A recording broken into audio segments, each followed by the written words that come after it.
Welcome to Gorillapreneur, the Art of Waging Small Business Warfare podcast, teaching Davids how to defeat Goliaths. Now here's your host, Mark Anthony Peterson. Welcome back to the podcast for entrepreneurs, startups, and business mavericks. If you're not a maverick, you don't have to go home, but you got to get up out of this podcast. In this podcast, we teach entrepreneurs how to defeat the corporate giant.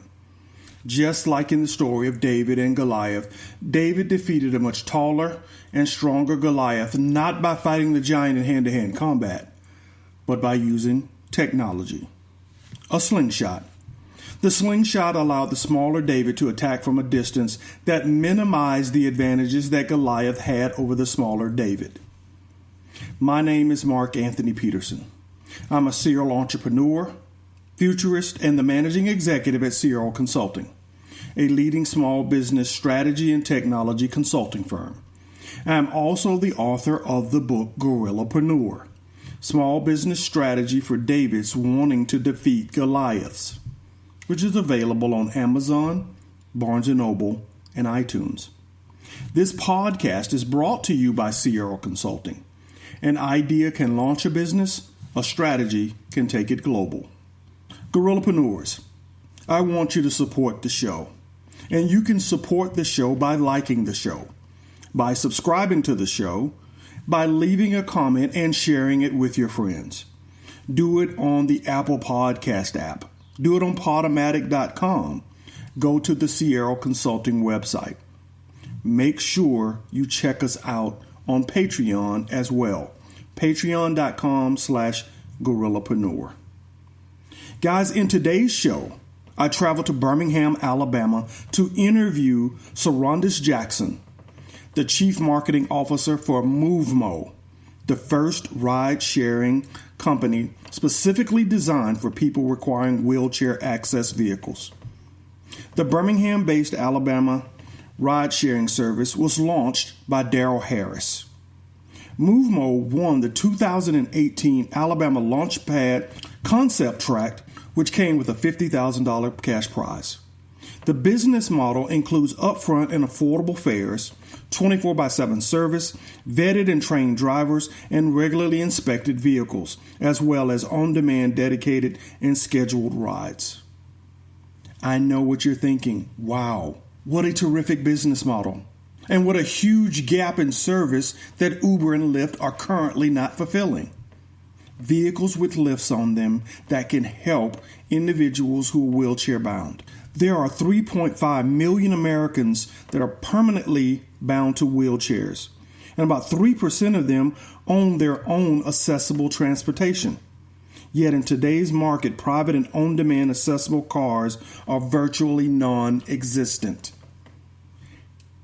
Mr. Harris and moovmo and Ms. Jackson have found a niche market. And we talk about that all the time as Gorillapreneurs. Find a market that is not being served by the giant and make it your own. Make it the launching point for your capability and serve that market better than any giant can. And that gets you in the game. And they have done that. I interview Miss Cyrondys Jackson, and we get into every detail of the business model and how she's making the conversion from being a broadcaster into a tech giant. Check out this interview with Miss Cyrondys Jackson. Gorillapreneurs, welcome back to the podcast. I have a very exciting show for you today. You know, on this podcast, we've talked a lot about Uber. We've talked a lot about Lyft. We've even talked about Safer, the women-run ride-sharing program that was initially specifically for women by women drivers, women riders. But today I am just thrilled to be bringing you the next evolution in ride sharing in this country, and they're closing gaps that some of the other guys are, quite frankly, missing. We're talking about moovmo, the Birmingham-based ride-sharing company that caters to individuals who are in wheelchairs. Right. As soon as I said it, you said, aha, because you realize that that's a missing gap in the market. And I am with their Chief Marketing Officer, Cyrondys Jackson, and she's going to tell us a little bit about the company, a little bit about her, a little bit about her executive career and movement into the entrepreneurial space, and hopefully inspire us all to go out and chase our dreams. Ms. Jackson, hello, and welcome to the podcast. Hi, thank you so much. So tell us about moovmo. What was the inspiration for this business? All right, so moovmo is a Birmingham-based company. We are the first on-demand ride-sharing service for people who require wheelchair-accessible vehicles. The inspiration came from our founder and CEO, Darrell Harris. Really proud to say Darrell is a good friend of mine. But Darrell and his wife have worked in providing supportive housing services for about 5 years for individuals with intellectual disabilities. And so throughout the course of them starting this business, growing this business, providing services to their clients, I would hear them talk about transportation. Transportation was key. Not only transporting clients to medical appointments, but clients saying, hey, we want to go visit our friends. They have very robust lives, just like everyone else. And it became a problem because there was just really not anything within the transportation space that accommodated individuals who may have specialized wheelchairs or who require assistive devices. And so in 2018, Darrell kind of, after having to transport individuals around himself in personal vehicles and vehicles within his company, he sat down and he kind of ran an idea by a couple of folks. And of course, we were just like, okay.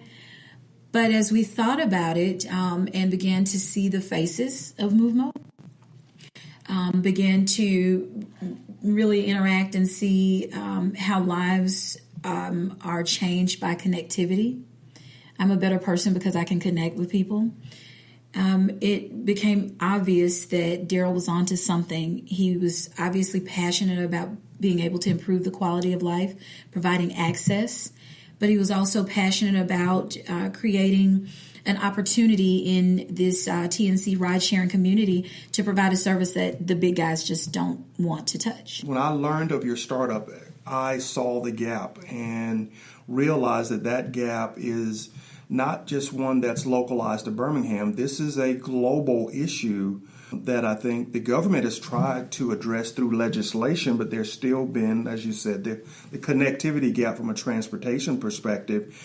Have you seen that sort of same view, the global demand for this last mile capability for wheelchair-bound individuals? Absolutely. What we like to say with moovmo is join the movement, and you're connecting to your community, you're connecting to culture, you're connecting to health and environment and civic opportunities and responsibilities. And so we've seen that. It's interesting. Most recently, I was reading a CNBC article yesterday morning about Uber is countersuing in New York because of the permitting. New York City, put a cap on the number of drivers and things of that nature. And I just really was almost offended by it because that is what's important. But addressing ADA compliance and addressing accessibility to individuals who require mobility assistance has not been very important. Mm-hmm. And so, it's almost like, as you mentioned, an invisible area. And how long are we going to allow it to be invisible? Legislation helps, but it's very reactive. What we're here at moovmo saying is this is an area in which we have been working. We want to provide the services, and we know how critical the services are. It's not just going to the doctor. It's not just going to your medical appointments, picking up prescriptions. We have a client that we work with, and he is a young man who, works here in our office. And he's out there right now, very robust 20-something year old social life. So outside of, medical appointments, this young man's going to church and he's hanging out with friends, and they do these things. You think back to when you were 28 years old, it might be 11 o'clock at night. You say, hey man, let's go, grab a pizza. Well, we can't schedule that out, 24 hours in advance. This is something that he and his friends want to do, and thankfully we are moving in that space to be able to accommodate that. Well, let's drill down into the operational side of this, because launching Uber and launching Lyft is a little easier because vehicles don't have to have special capabilities as they do in your case. Tell us about the vehicles that are needed to make this business model work. So we have, of course, in providing transportation to individuals that require assisted vehicles. Now, an assisted vehicle could be a vehicle that's equipped with a lift. Okay. And so, we see those in motorized lift and things of that nature kind of moving around in this space. But also, there are some individuals who utilize wheelchairs who prefer passenger vehicles. And so that gives us the opportunity to offer both of those types of transportation modes to our customers, to our clients that we're going to serve. The specialized vehicle might be have that lift, and it may require that a driver actually know how to utilize that lift, of course, but also may require the driver to have the ability to take that customer not only from the arrival spot, but actually to the door. So you have sometimes, curb to curb service. But because we are working with a population that may require additional assistance, we also have that caveat of being able to provide services right to the doorstep. And I think that's the beauty of the Moovmo driver as well. We know that our clients are exceptional and wonderful individuals, and our drivers are exceptional and wonderful individuals as well, because you've got to know that this is in addition to an opportunity to create revenue, driving, but also in saying, I'm going to do something really good and provide this service, top-notch quality customer service that oftentimes is overlooked. So it's more than just jumping in a ride share and chatting about the weather. It's also having the empathy and understanding that, I may have to provide some services door to door for the particular rider. Now, in your current operations, is that a part of the booking? Will a rider say, I need curb to curb assistance in addition to the ride? And does that affect the price as you currently have the model operating? So currently for the vehicles that may require, say, the lift, if a rider requires that lift, you're looking at the pricing pretty comparable to what you might see the Uber XL service to be, okay? And that's just because of the equipment. When we have within our mobile app, yes, that's going to be very important. Riders are able to immediately, through that mobile app, identify what their needs are. They may just need the passenger vehicle. But through the mobile app, they're able to identify early on the front end what those assistive needs are. And they're able to see the driver pool that's available to accommodate that. And so we do a lot of the screening through that mobile app. So when the drivers sign up, they're letting us know, this is a vehicle that I have, this is the equipment that I have, or it's a regular passenger vehicle. And you're able, once you launch that mobile app and are ready to book, you're able to basically, curate your particular ride experience just as you are with any other ride sharing service.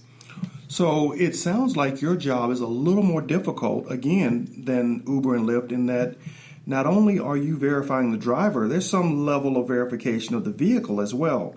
And is that a type of verification that's now regulated by the government or regulated by your company? Ride-sharing services are new to our state landscape. And so we follow our T&C regulations through the state. With the vehicle inspections, specific to, say, the devices as a ramp or a lift, those things are actually not specified in those regulations. So as a company, we are going to move forward and take those steps to make sure that we are regulating and that we are certifying or seeking the certifications. The great thing about it is being able to partner within this environment we are currently partnering with Mobility Works, who has agreed to certify the lifts and the ramps that our drivers will utilize if they have that equipment installed on their vehicles. So we've got to be proactive and aggressive in trying to make sure that we kind of cover all those bases, especially when we're talking about the services that we intend to provide. You have a unique market and a unique service.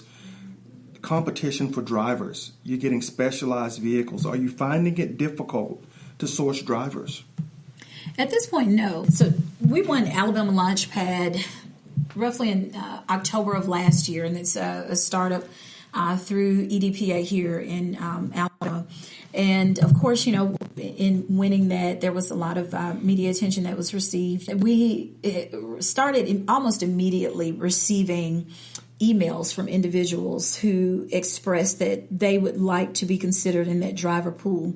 And so we were running some numbers actually yesterday for a meeting yesterday, and we had about 120 expressed interests from individuals of wanting to be drivers. We would get voicemails, and we still get them, where folks would say, hey, my son was in a wheelchair and he's an adult now. He's driving, but we still have this van. We'd like to give it to you. It is just unbelievable the market that's there and how supportive that market and that community is. I remember just hearing that actually that voicemail from someone and from someone saying, how can we just give you this vehicle? Now, obviously, there are some limitations on the age of vehicles that we can actually utilize through the TNC regs, but the drivers and the driver pool is out there. Of course, the ridership is also out there, and this is just the area in which we are just ready to go and really ready to provide the service. And it sounds like, and you correct me if I'm wrong, you have vehicles that have enough room that they could also support people who aren't wheelchair bound, that you could serve a mixed audience with your vans, particularly if you take on the approach that Uber and Lyft have in offering carpool services. Absolutely. So we say we're specifically designed for everyone, and that's kind of like an oxymoron, right.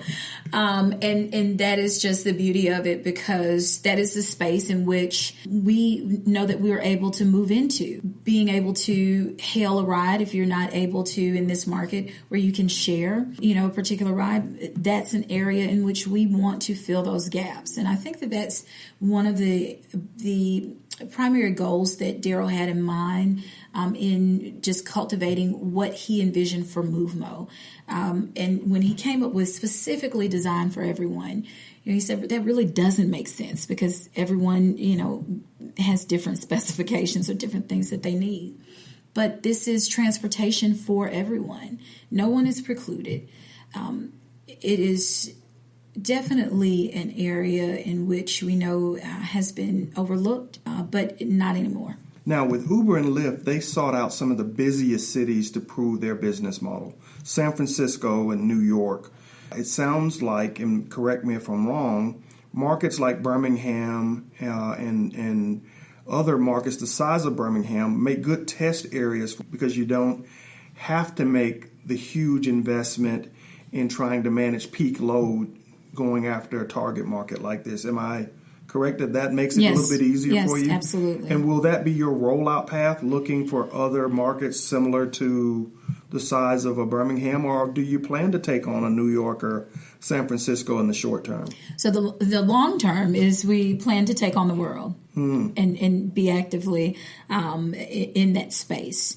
The short term, yes, was a soft launch here in the Birmingham metro area, and looking at specific areas in which we know that we could accommodate that demand. We also, in sitting down and just developing this business model, we know we have the on-demand model, but then we sat down and we looked at the landscape of being able to supplement paratransit services.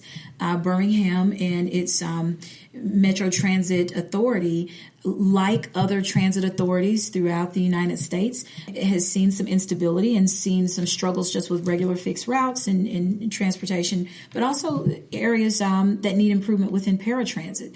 So a second tier to what we were doing was being able to identify and develop a business model for a public-private partnership in which moovmo serves as a supplement, not to knock anybody out of the way, but a sheer supplement to what you're doing in the paratransit area, being able to extend some hours to your customers and to riders, extend some additional services, and, just really provide that complimentary service that paratransit, is to provide. We looked at that and, we have identified some cities, of course, Birmingham. We've been in talks with the city of Birmingham as well as the Birmingham-Jefferson County Transit Authority, identified MARTA as well. We pattern these partnerships after, things that have taken place in Boston as well as in Innisfield, Canada. So it's nothing new. But I think that when you move into an environment, no matter what the business model is, I've always believed, and Darrell says the same thing, let's look at other ways that we can skin this cat. Let's find more ways to develop and increase our imprint in this territory. And so, that is what we're doing. That's marvelous. I love that, because it means by plugging in the last mile for the transit authorities, it gives you, as you said, more opportunities to leverage a rider base that's already there that needs additional services. What I like about it from a messaging perspective is that you're going to boost a lot of local economies, because these individuals are going to have more work opportunities, more play opportunities, which means more dollars flowing in places where these individuals had not had the accessibility before. That's a great message for every community to sell. Thank you. Great message. Wow. I love that. So tell me the future. Where is moovmo going, and how? You say you're going to take on the world. Yes. And it sounds like you got a couple of different ways to do it. Yes. But 2-3 years from now, where's moovmo going to be? Are you going to be deep in this market, or are you going to do like Uber and Lyft and have scooters out there? The wave of transportation, if it means that we are providing those mobile scooters, that may be something that we are doing. moovmo. It is, of course, we will focus on expanding the types of services that we are going to provide to our niche clientele. And one thing that is so important is when it comes to in the disability space, when you look at disabilities, visual impairment, hearing impairment, those types of disabilities are decreasing. However, mobility disabilities continue to increase. It's simply because of, accidents and wars and illnesses. Mm-hmm. And so there is always going to be a space and a need for that. But we also want to look at ways to just improve quality of life. So, daily we sit and we talk about what is the next venture that moovmo can power. So if it's scooters powered by moovmo, it might be meal delivery service powered by moovmo. Who knows? We constantly sit around the table and look at this entrepreneurial tech space that we're in, finding ways to improve the product that we have been cultivating, but also looking at ways to develop and boost more entrepreneurial opportunities out there, not just for our team, but for other individuals as well. Let me step back and talk about you for a little bit. This sort of tech startup is one that you traditionally have not seen African Americans get involved with. I say traditionally because I always make the argument that I think Dr. King launched the first ride-sharing movement on a large scale with the bus boycott of Montgomery. Right. So I'm happy to see it come back home with moovmo and having African American founders launch a ride-sharing business. Tell me about you and your journey towards this startup. What inspired you to leave the great opportunities that you have to dedicate time to the startup? What brought me here was our founder, Darrell, and just knowing him and he and I knowing one another for probably a decade and watching one another and supporting one another professionally. And so we were also friends personally. I had no interest whatsoever in the tech world. And what I love about Moovmo is that we are disruptive. You know, when we hear, and I know that that's, you know, this term that's thrown out, but I really love to hear the term disruption come from disruptive individuals. And so when he really started kind of brainstorming and putting this concept together and the business model together, you know, it's just you're kind of supporting your friend with their idea. But he literally had to just stop me and say, stop and listen to this, and laid out some numbers about, you know, the hundreds of billions of dollars that ride shares produced in 2017. Mm-hmm. And it was still beyond my grasp. Like it, you know, it just was beyond it, because I guess maybe culturally and just our experiences as people of color. So I really love that we are in this space. It's very disruptive, not only the product that we're bringing to the table, but when we come to meetings, I embrace coming to a table where we talk about what is uncomfortable and look at how we are going to be viewed when you sit down. So I came to this kicking and screaming, not seeing myself as a part of it at all, because I don't see people that look like me in this space outside of, you know, I love Bozeman St. John, but you really don't see it. So yes, there are other, you know, locally there's a mother-daughter duo with Mixed Straws. They have a networking app that is kind of disrupting networking when you're going to different functions, and they are women of color. And so it is their mother and daughter duo that also changes your perception of startups and that young 20-something group. So I was not even, I think just by my own lack of experience and exposure to what tech entrepreneurship looks like, I just did not see myself fitting in the space. And I embrace that now.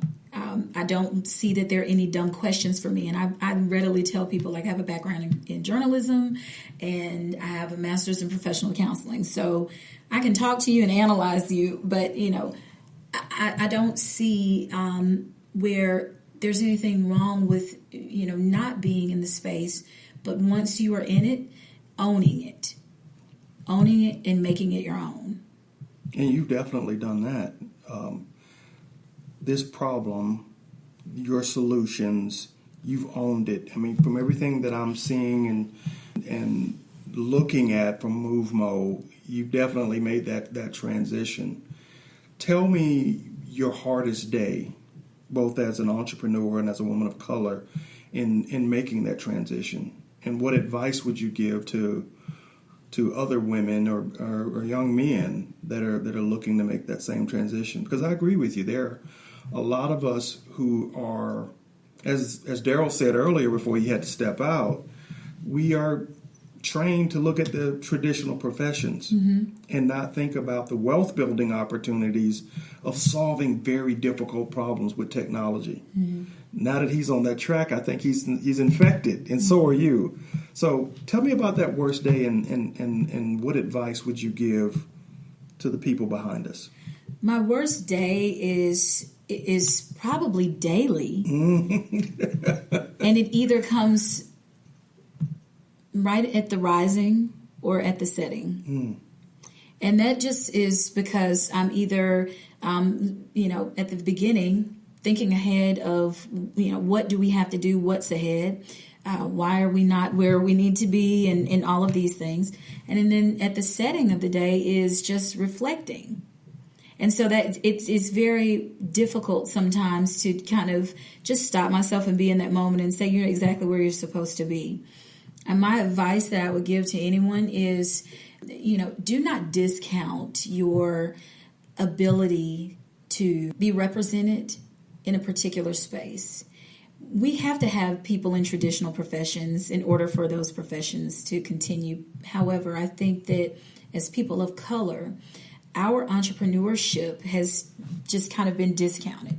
When we have been entrepreneurs since the beginning of of time, and our space has just been, impeded upon.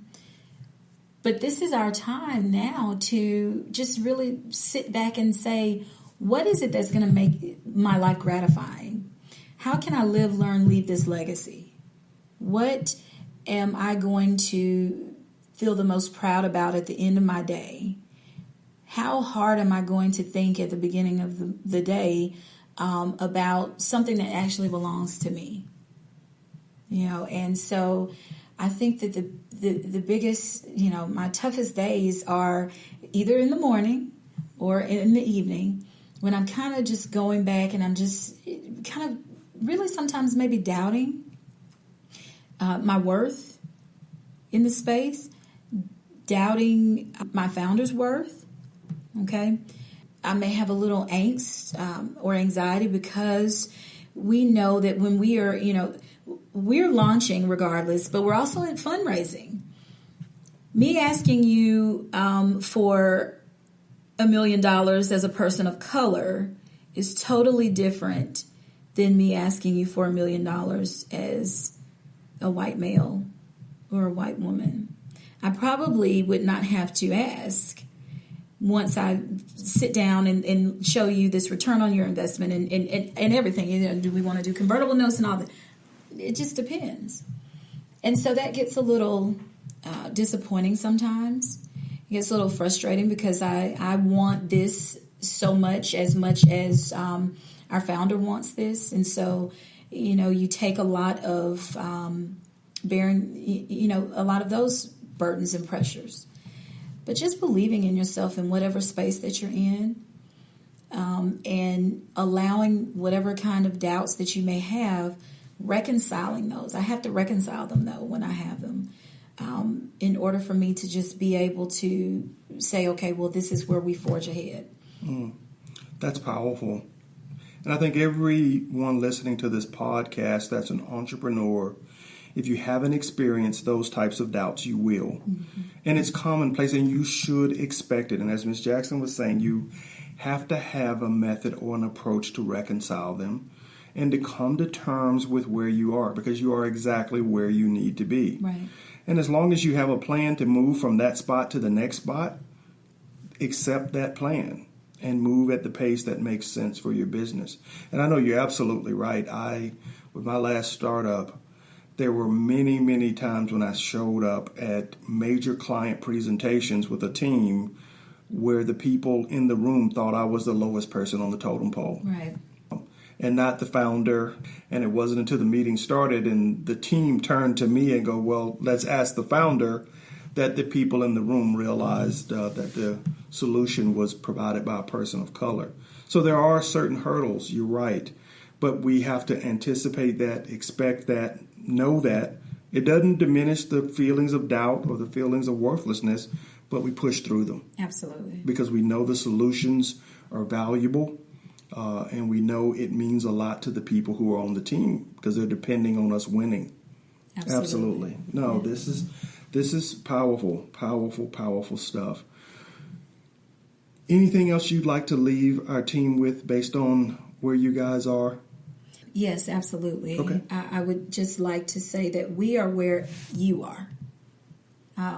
We are, always thinking. Mm-hmm. If you're always thinking, we are in that concept phase. If you're in a concept phase, we are in the actual generating phase. If you're in a generating phase, we are where you are. And one thing that is important, I think, for people who decide to step out and create opportunities for themselves with their own ideas or their own beliefs, or just something that they may do really well, is that you have to align yourself with someone else who has either gone before you or is doing it as well.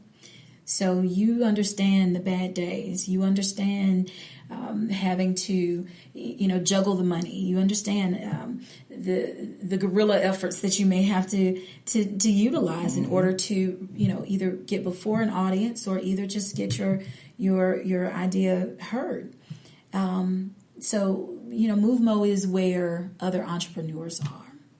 And with that being said, the next step for our space is just to enjoy the success of entrepreneurship. Right. where can we find out more about Moovmo, and follow your success? Your website, your Twitter, Instagram. Tell us how we can find you. Yes, so we are at moovmo.com. Of course, LinkedIn, Facebook, and Twitter, all at Moovmo. And, if you were just to search us on Google, we've got a number of articles and pitch decks and all kinds of things that are there. Darrell and I are very open to, discussing as much as we can with other entrepreneurs. And I think that's also very important, just being able to be a sounding board sometimes, or a listening ear. And so, you give us a call if you like, and we just wish everyone the best success. And if you're a driver and you're in the Birmingham launch area, absolutely, or a potential moovmo.com. rider, absolutely. Yes. And that's Moovmo, MOOVMO. Yes. .com. So make sure you get that right. Get over to the website. Follow their success on all of the different social media platforms.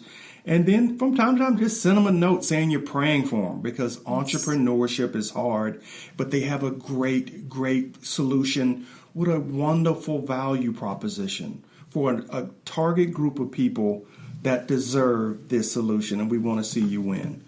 Ms. Jackson, thank you so much for coming on Gorillapreneur. We absolutely appreciate it, and all the words of wisdom that you've shared with our audience, and all the exciting news about your business. Thank you so much. Absolutely. Wow. Thank you, Ms. Jackson. What a wonderful interview, and what a wonderful concept. Moovmo, moovmo.com. I want all of you to go and check this company out, because in a couple of years, we're going to be talking about them in the same way we talk about Uber and Lyft. They are the first ride-sharing company that focuses in on people who are in wheelchairs. The paratransit community just got a lift because of Moovmo. Again, thank you, Mr. Darrell Harris, who is the founder and CEO, for letting us do this podcast. And thank you again, Ms. Cyrondys Jackson, the Chief Marketing Officer with moovmo.com. Gorillapreneurs. Scott Sullivan said it best in episode 7. Be a mace. Sharpen those spikes, and remember that if you're not breaking something, your company might be the next thing that gets broken. Thank you for listening to the Gorillapreneur, the Art of Waging Small Business Warfare podcast. If you enjoyed this podcast, you may also enjoy the book Gorillapreneur, Small Business Strategy for Davids Wanting to Defeat Goliaths. Available on Amazon, Barnes & Noble, and iTunes. Follow Mark Peterson on Facebook, Instagram, and Twitter at Gorillapreneur. Now I want to close with a quote from the great Chinese military strategist Sun Tzu. Victorious warriors win first and then go to war, while defeated warriors go to war first, then seek to win. Keep fighting, Gorillapreneurs.